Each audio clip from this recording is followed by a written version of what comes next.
G'day viewers, I'll score another LED Highbay. This is an older one, earlier one's about 2 years older than this one. This one's got your SMD LEDs. That's a 48 volt power supply on that, at 48 volts at 5 amps, a bigger one. This is a 36 volt at 4 amp power supply. It's a COB square one. Yeah, that one's SMD, this is chip on board. Now I can only get the normal little 100 watt ones like I bought before. I did videos on the little 100 watt ones that you buy. You can buy the other ones, but the ones that this one here uses, this is a 2 square inches, 2 by 2 square inch square. I can't seem to find those. Only AliExpress have that replacement one. They've got all sorts of nice colours, but unfortunately it's like 50 bucks for one, and it's a Chinese one. It's a kind of a difficult size of LED. Yeah, it's not a common one. It's a difficult size for certain applications. I can get cheaper ones that size, but they're mains powered. This is a manual power supply, 36 volt powered one. I could probably put one of my little tiny 100 watt ones in there, but it'll be pretty small in there. It won't fit. This one here's got a couple of dead sections. It's a party LED, see?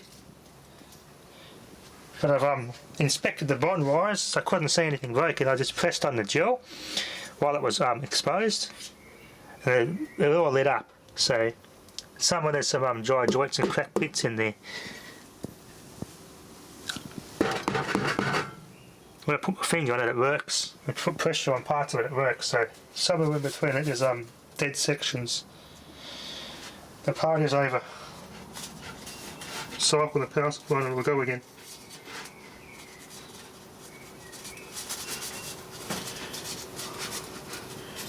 Good power supplies in these, eh? Great for LED streetlight project. Kind of mimics a fluorescent light on its way out. Cycle it again.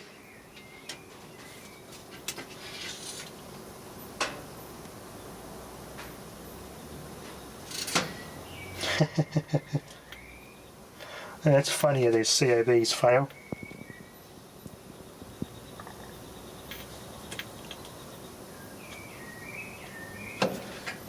There's a party light. Good for a party. I might have put an RGB LED in this thing. One hand on the plug top. Beautiful. Skilled.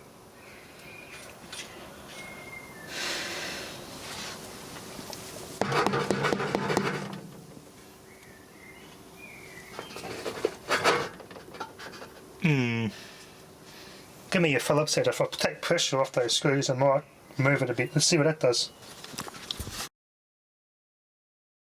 Let's just use a no tripod. See where I am on the camera. Turn the viewfinder around. Look at the party. This party started. Look at that. Oh, they're tight. Now viewers, I'm going to reshoot this. Got the tripod just a bit better angle with the camera.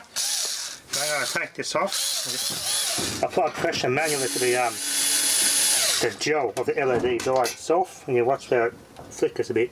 Although the bond wires, as I said, they look fine, but the brakes and open brakes in it are just tiny, hence why it flickers. As it warms up, it changes. These seals are a bit of a pain in the ass to put back on, but that's China for you. Anyway, alright, it's like a 2 by 2 inch square. Little 100 watt one's only quarter that size. Oops, that bloody thing. Hope you don't blind the camera too much. Not myself.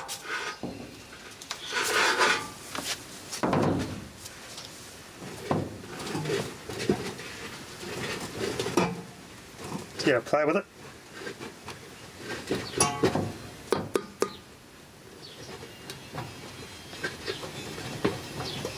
Party light.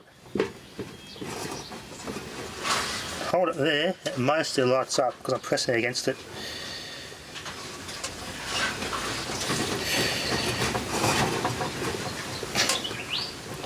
Just to clarify, this is a low voltage LED, 36 volt DC, not a mains powered one.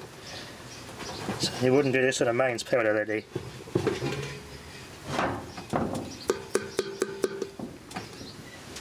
Finger that goes. Hold it and it stays on. Only like one section of it. Yeah, I pressed it a bit of force. There we go, look at that. Party light.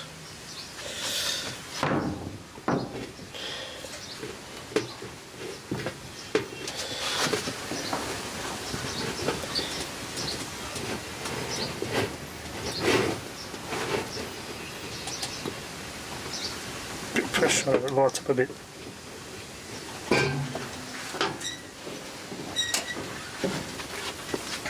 Pretty much all it does. Party.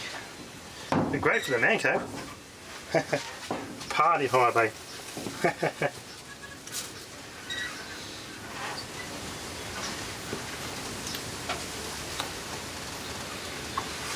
Now, because I pressed it, it behaves differently. Oh, oof, that's blinding. Oh, I let my eyes cover for a bit there. Now if I put my small 100 watt one on there, it won't be very bright. It'll still be brighter than that. Only half of the bloody thing's working.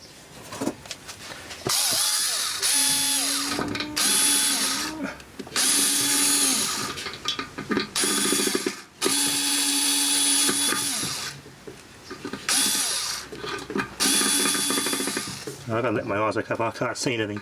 Wow, I really got to let my eyes cover. I was trying my hardest to avoid that, but I'm blinded. Okay.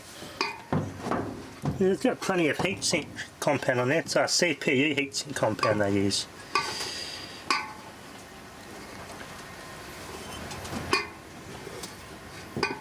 Okay, well, let's see if the heat does anything, if it even gets thermally stressed enough now, if it makes any difference how it runs.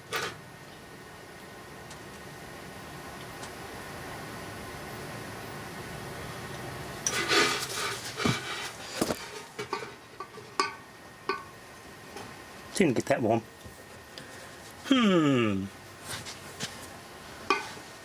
Yeah, I have to make up a bracket to fit my little 100 watt LED on there.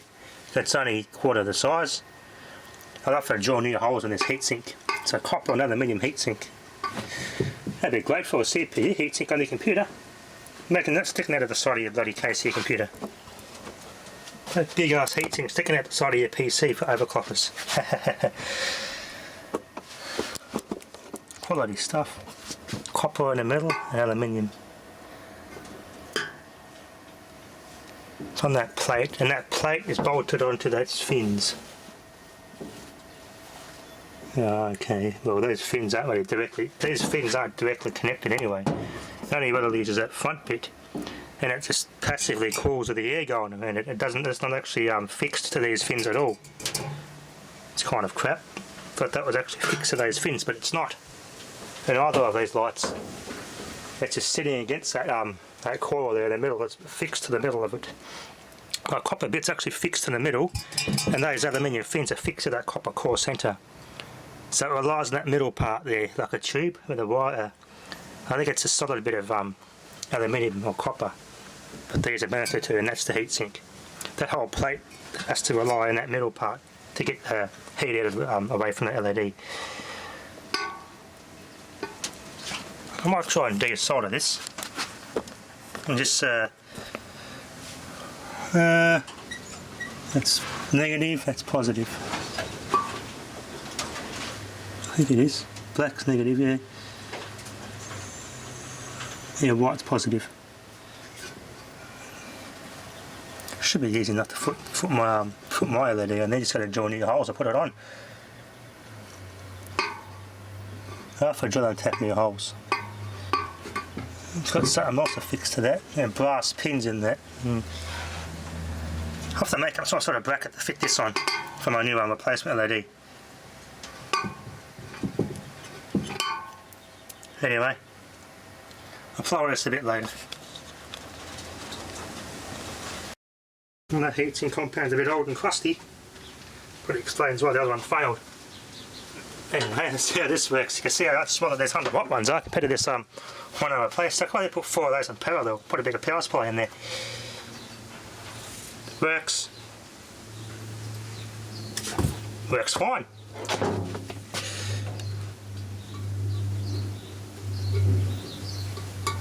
Yeah, that got hot. The heatsink did nothing. Oh, well, I'll have to remount that. Make a sort of a bracket out of an aluminium. I've got to get some aluminium from somewhere, clean it up, bolt that to the aluminium, then bolt the aluminium square to those 4 holes. I've got to design a reflector to match that. Got a bit of homework to do here. As you can see the size difference between the buggered one and the new one. It's like 4 times, this is 4 times the size. Nice thick plate. I might blow this one out completely on my power supply, see what happens. And just gut it and utilise this plate and just drill holes to put that on the plate, on this plate, and use recycle it. That might be a better idea. Yeah, I might do that. Let's go put something on that little bench power supply and do a little test. Got a big Clive style setup here. Got my work light above. Just my camera mounting's not quite right, but oh well. I'll do some tests on how I've got nothing to connect it to. Positive, negative. There's side tabs that have been taken off, so let's just connect this up here. No, they're connected as well.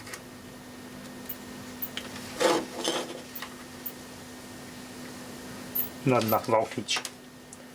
Let's connect the negative side.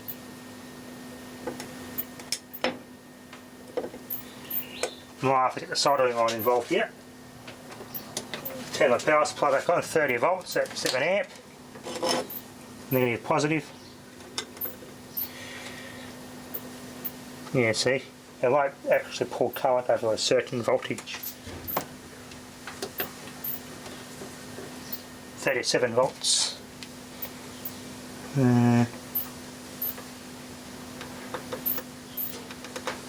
Okay.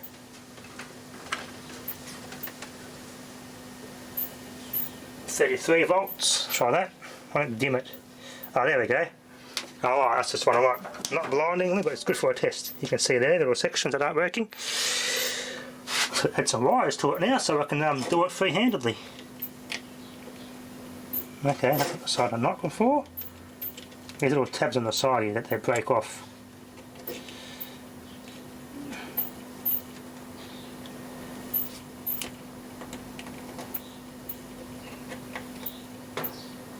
Press on the little bond wires, it sort of wants to light up again.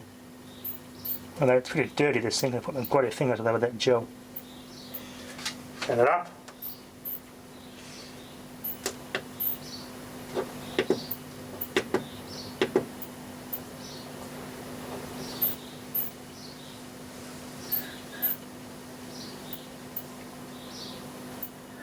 .32 volts, just lights up. 33, 34, 34 volts. You can see the damage there.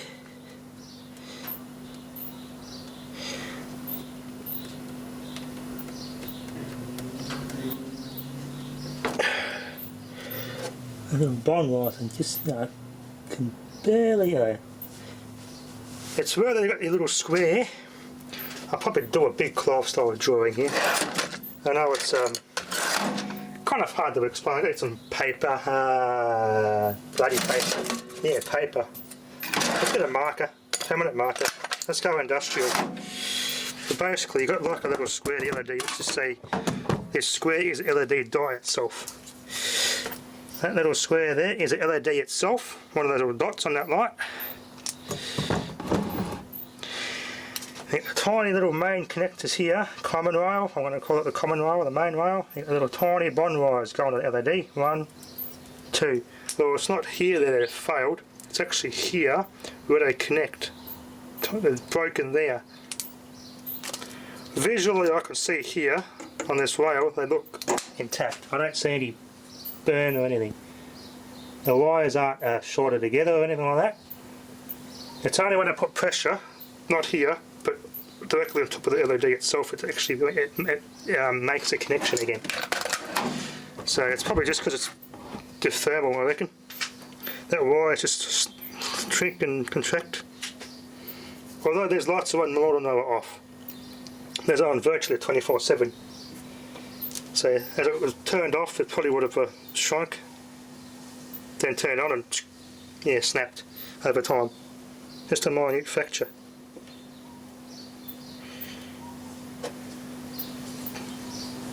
If I push too hard, I'm going to make it broken for good.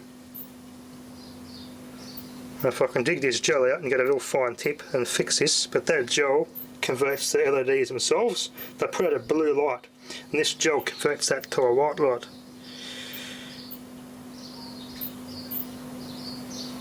It's like a touch screen. Cool.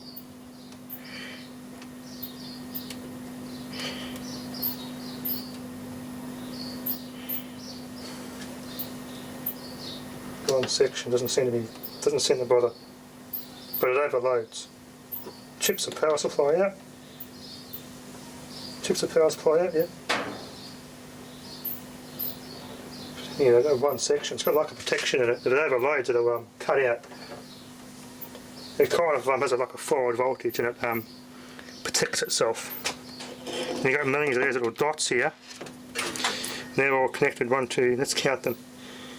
1, 2, 3, 4, 5, 6, 7, 8, 9, 10, 11, 12, 14, and you've got 1, 2, 3, 4, 14 by 14 block of those little square LEDs. 14 by 14. Of course, you can calculate that.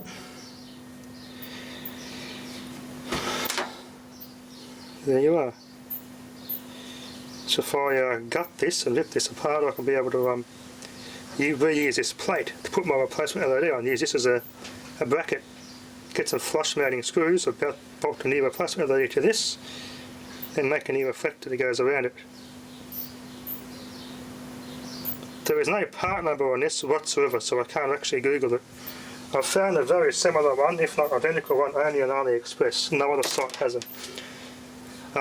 Yeah, Banggood and eBay only have the mains powered ones. There were the mains power supply built into them, but I want this 30 volt type. It's going on hard. Anyway, you can see how that's fired over time. That'll be enough for now. Thanks for watching.